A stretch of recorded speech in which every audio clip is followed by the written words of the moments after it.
माझे नाव श्रीकुमार प्रदीपराव मंजलवार आहे. माझ्या शाळेचे नाव मनपा प्राथमिक मराठी शाळा क्रमांक 8 रामनगर अमरावती आहे.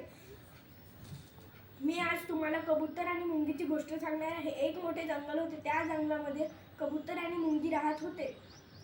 एके दिवशी मुंगी नदीमध्ये पाणी प्यायला आली. नदीमध्ये तिचा पाय घसरून नदीमध्ये पडली. तिकडे कबुतराने झाडावर बसून ते सर्व पाहिले. कबुतराने झाडाचे एक पान तोडून मुंगीला दिले. मुंगी ते पाण्याच्या सहाऱ्याने नदीकाठी आली. त्या कबुतराने मुंगीचा प्राण वाचवला. एके दिवशी शिकारी आला. शिकाऱ्याने कबुतरावर ताण टाकला होता. मुंगीने ते पाहिले. मुंगीने शिकाऱ्याच्या पायाला चावले. शिकाऱ्याचा नाक तुटला आणि कबूतर तिकडून उडून गेलं.